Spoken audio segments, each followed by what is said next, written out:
And tell us about your fabulous book and mostly about your journey to writing this book. My name is George Popovici, and I wrote a book called Angels Walking With Us.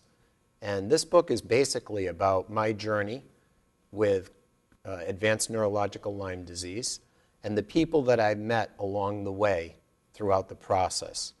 It's full of stories of faith, hope, and miracles, and it's a very uplifting book for anybody that has any type of issue in their life. How did you first find out what was wrong with you, and then what prompted you to write the book? I'll give you a little history. 10 years ago, I was flying very high. I've been very successful in my life. Wonderful family, 3 beautiful children, the idyllic life as you would know it in the American dream.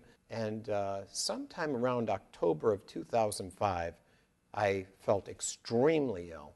Didn't think much of it. Went to my local doctor who I was friendly with, and we were personal friends. And I said, "Doc, something's wrong." And he said, "Okay, well, let's run some tests." He says, "This is unusual. You have high proteins in your blood."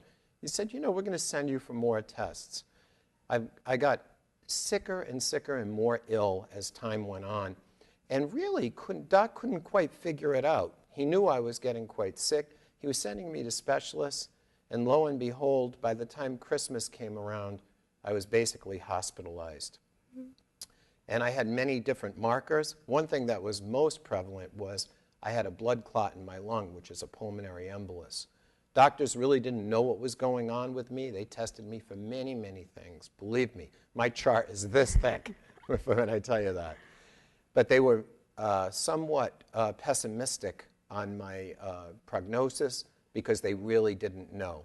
And about April, they said, "Do you have a medical proxy? We really don't know what's going to happen to you." Your goal at that point was to just find out what it was? Yes, I was perplexed.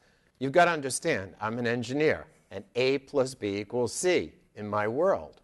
So not having any major medical condition prior to the age of 46, I couldn't possibly understand why this technological G7 nation, with the amount of scientific evidence that we have in our medical facilities, couldn't determine what was wrong with me.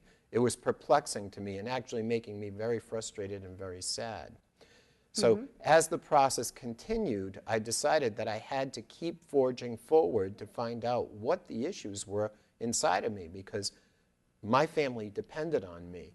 I was the dad. I was the person they looked up to. They needed me.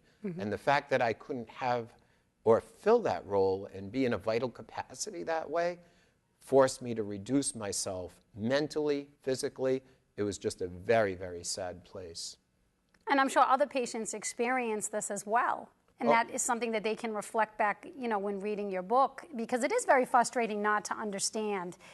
To kind of be overwhelmed and put into this whole kind of system of, I call it kind of like a system of illness. You know, you're trying to go through the hoops of the medical field looking for answers, and people kind of come to you from their own vantage point, you know, of their own knowledge. And that can be good, but I guess it can also be frustrating. It is. So many times you'd be pigeonholed. One person might think it was this, and another specialist might think it was that. And then you had these symptoms and those symptoms. And it went on and on and on. So what happens is you start with this little tiny circle of problems, and then it grows as a result of different information, not getting a solution very quickly, and just becoming this whole emotional issue, which I speak to in the book, about the emotional component of illness, which is gigantic. Yeah, it is. As I go through the book, I talk about the various people that I met along the way and the different doctors, some of them incredibly brilliant. The doctors I found that were most helpful to me were the ones that had a compassion for me and for my plight. And some of the best doctors said, "Look, we have a diagnosis called idiopathic illness because sometimes we're idiots."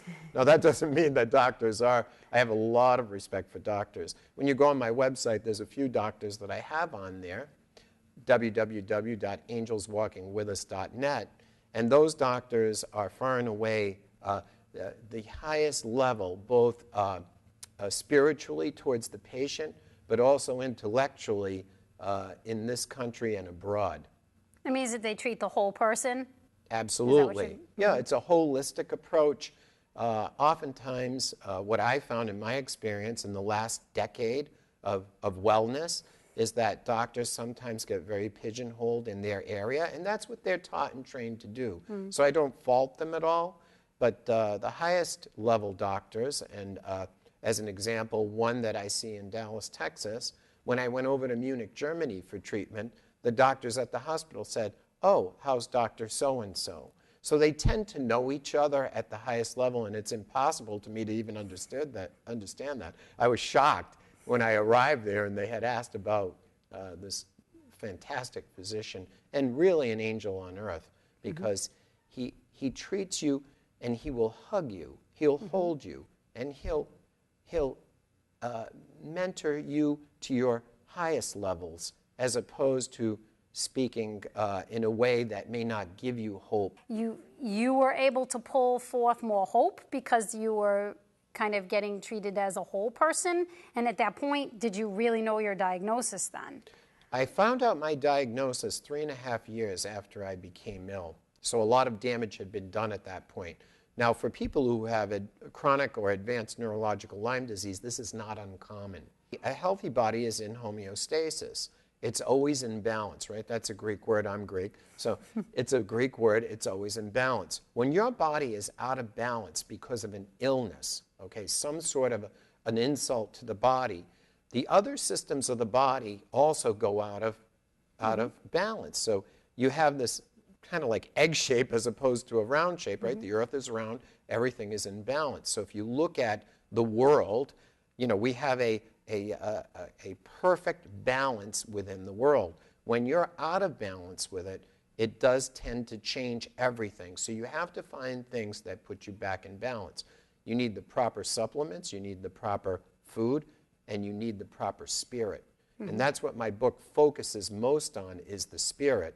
Does talk a little bit about the other, but if you don't get this right, you'll never get this right. And that's what I learned through these integrative doctors, about seeing the whole patient. And some of the stories in my book about patients that did not do well as a result of them not getting this right.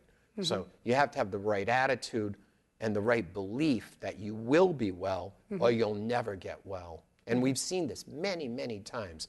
Angels Walking With Us, you can look at my website, www.angelswalkingwithus.net. A great book to give to anybody as a gift and to pass on. Read it yourself and pass it on. That's what I encourage everybody to do.